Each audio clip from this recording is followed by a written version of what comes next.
This is the kind of guitar that Dimebag would play on. It's just lacking some thunders on it, and that would be pretty much looking like one of his other guitars.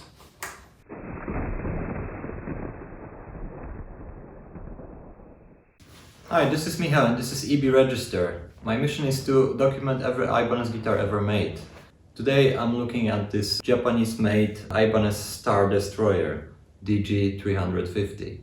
It's 86 model, although this one was made already in the 1985. It's quite common that factories start making productions of the next year models in the previous year. Ibanez Destroyer is a series that has 2 or maybe even 3 shapes throughout its history, depending on how you count it.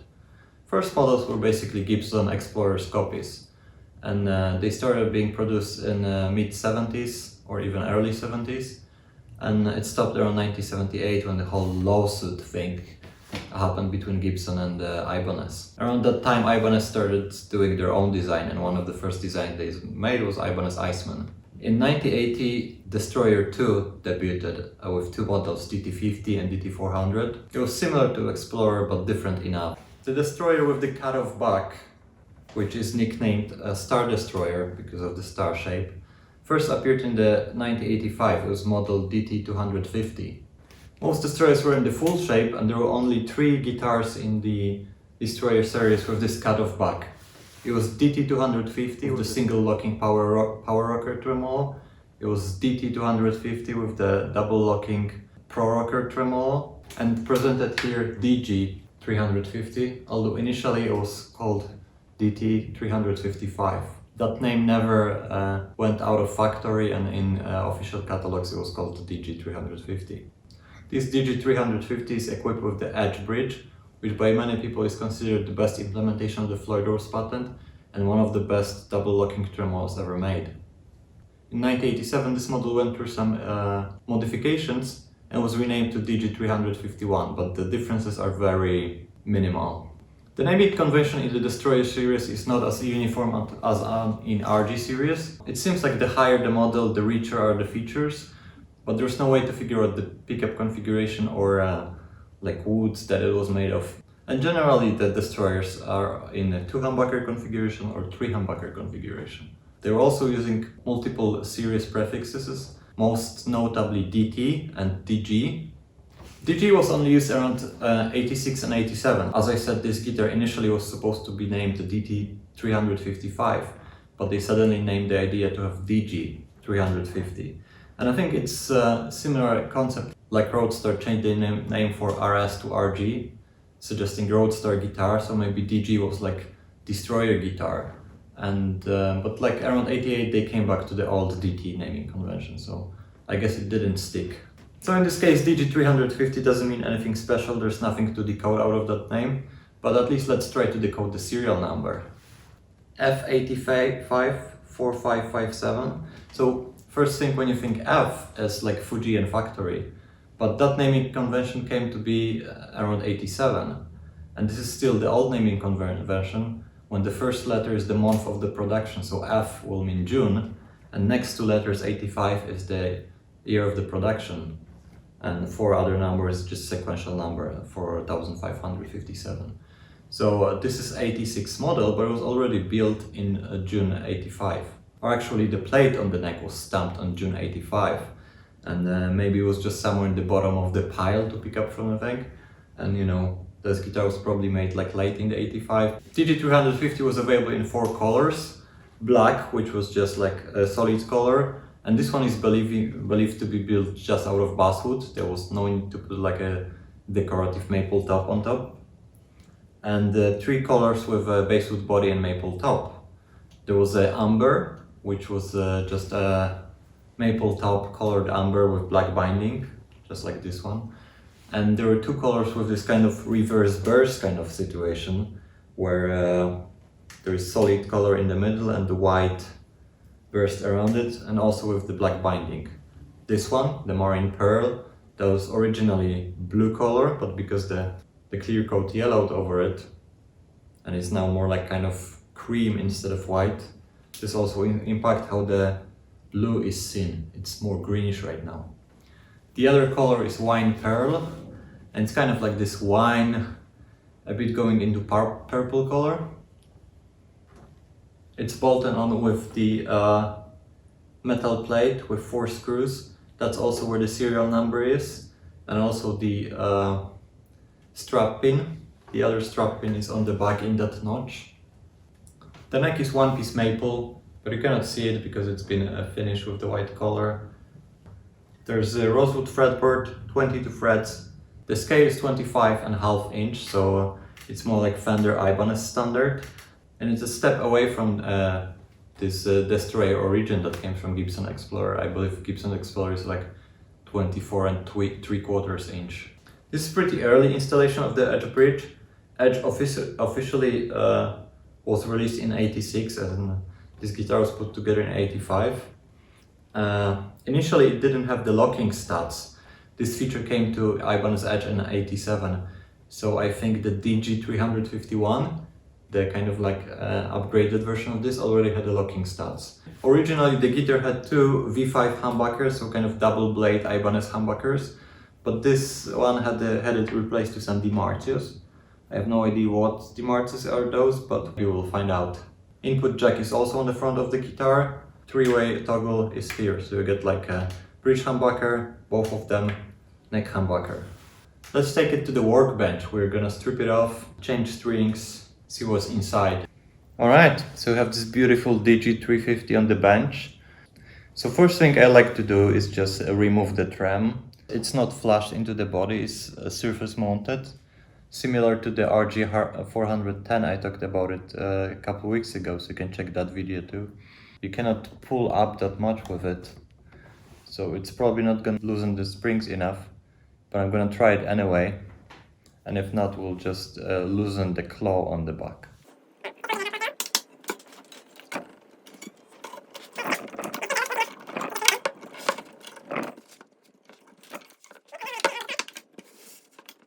We can pretty much just pull back on the trem and remove it. So if you just want to work on pickups and you know, don't want to lose all the setup you have on the trem, that's pretty easy way to do it. When you put it back, you put back tension on the springs, and it's gonna be pretty much in tune. We'll have to do some micro tuning. You will not have to set it up all the way. I'm gonna unscrew the neck. Also gonna make easier work on the body separately and on the neck, because we'll have to clear the fretboard, polish the frets and so on. And it's always better to keep the steel wool away from the pickups, so it's gonna be easier and safer to do separately.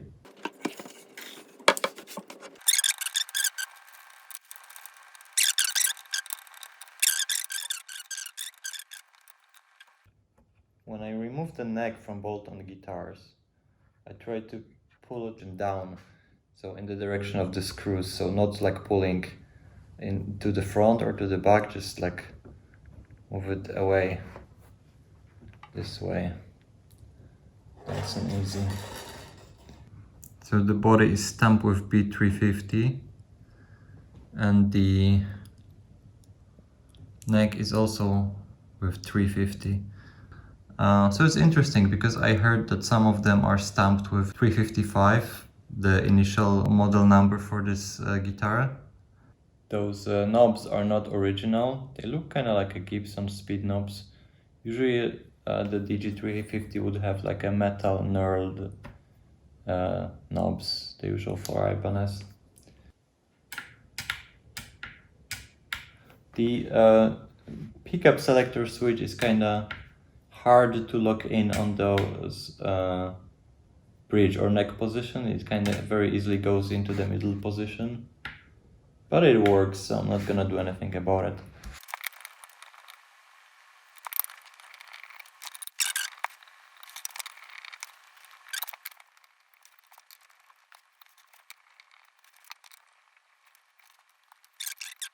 Okay, so we have DP100F DiMarzio. So this is a Super Distortion, the first DiMarzio pickups ever made. They started making them in the 70s, and this kind of started the whole idea of swappable pickups. And a lot of Ibanez had actually super distortion installed in the 70s and 80s as a replacement to original pickups. Second pickup is also DiMarzio. It is DP153, which is DiMarzio Fred, F-R-E-D, which is Joe Satriani's signature pickup. Cool. I don't really have an opinion. They sound great. I never played Fred before, at least knowingly. The reed is very clear, no like signs of a dull drill. It's really good. I think you can just see the flame maple top. It's like around 2 millimeters thick. You can also see like the stain of the paint doesn't go very deep. It's just like around 0.5 millimeter here.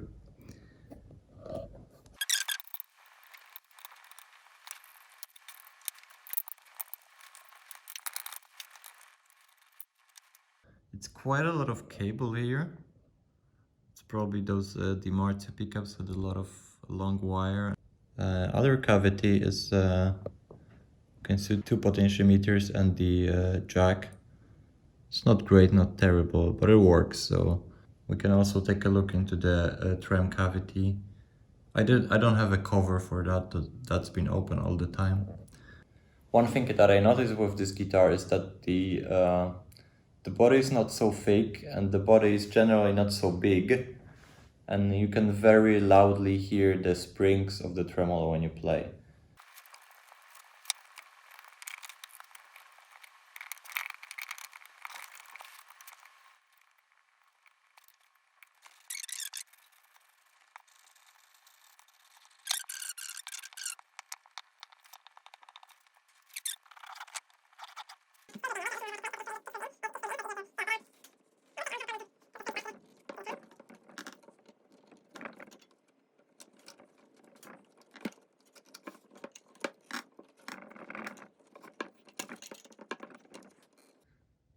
I'm not sure what was the gauge of the strings there previously.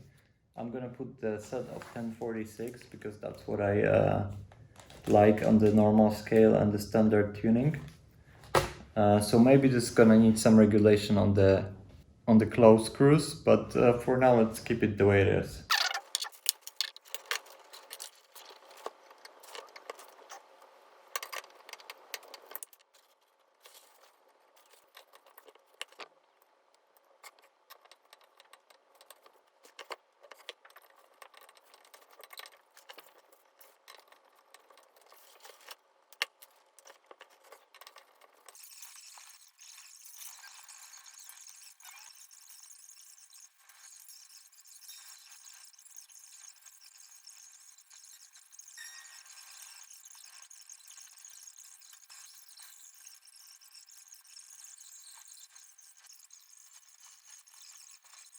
So strings are on right now.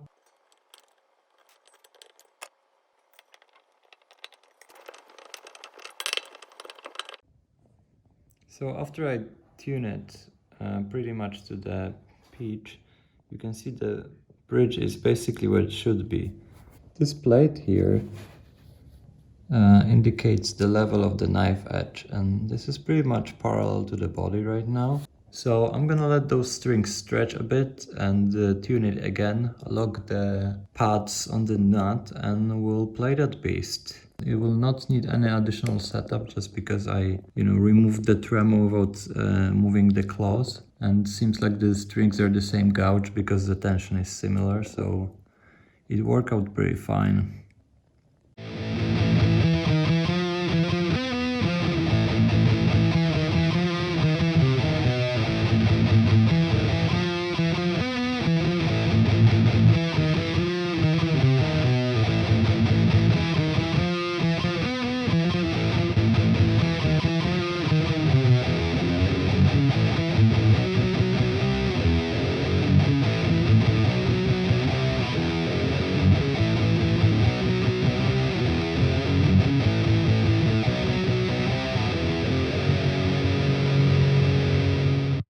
England has a video on his channel when he visits Dimebag Darrell's house, and they go through a lot of guitars that he used. And he also mentioned that when he was looking to changing the guitar supplier, Ibanez sent him an example that he looked at, but he didn't like it. My first reaction when I saw this guitar was like, this is the kind of guitar that Dimebag would play on. So I wonder if the guitar they sent him was actual Destroyer or Star Destroyer or something completely other. Ola doesn't show this guitar in the video. So I was really excited when I found it because it's not common to find a Destroyer with an edge bridge, and it's also so strikingly looking. But then when I started playing, I kind of didn't connect with this guitar. As you can see, or not very well, I'm in a sitting position because I'm in a wheelchair, and it's a bit of pain in the butt to play this guitar in a sitting position. I think it's like sticking you into the chest. So I don't know, I didn't become friends with this guitar, even though it's like really cool addition to my collection. It's not really a guitar I enjoy playing. Also the neck is a bit different, it's a bit more rounded than usual Ibanez neck. I think it's a bit narrower, so the string spacing is a bit lower. It's painted also, so it's not something I really dig. But it's also not in the collector kind of condition. It's a 35 years guitar, and you can see it pretty much on every square centimeter. There are some dings, like in the corners especially. They're like a bit scratched or dinged up. Here, close to the edge cavity. The neck has a bunch of dings here, here, here, and here. There's a lacquer crack around the screws for the top lock. The headstock has all the basically corners dinged up here on the front, on the bottom. There's also a crack in the coat near the neck joint. That's very common for Ibanez with the square heel joint. And on the top there are also a few dings or cracks in the lacquer. Here in the corner, around the bridge, here around the jack. Yeah, the lacquer has also yellowed pretty significantly. There's some wear on the edge, but it's actually not so bad. It's mostly black with some places when you can see a bit of polished into more like silver color. There's not much corrosion. A scratch in the fretboard just behind the 22nd fret. Look like just somebody, slipped the peak along it. The frets are okay.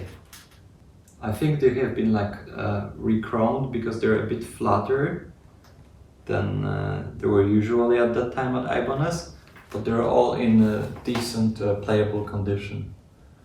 So technically there's nothing wrong with it, it's working fine, the electronics works. There's just a lot of cosmetic wear that this guitar gets through 35 years of playing. Another thing, it's lacking the cover for the tremolo bay. The knobs are replaced, they're different than original. Otherwise, everything is complete in this guitar, so that's a good thing. So the case is original gray rectangular shape case from the 80s. This is the Ibanez logo with this 80s style wings that was mostly shown on the cases. It has some significant scratches going on, and the corners are beaten up. 4 latches all are functioning. I have no key for them.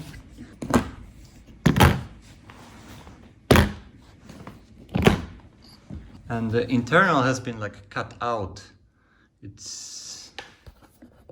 originally fit the DG shape very well, the Star Destroyer, but somebody makes some modification to cut out in the back and in the top, probably to fit another guitar, I guess more like Explorer shape. So I'm gonna show you in a minute that now it's caused the guitar to have some loose in it. There's one compartment here. You can hide some stuff. So now I'm putting guitar in, and you can see like with this cutout here and here, it's not now like a great fit, it has some movement. So just so you know that the case has been modified.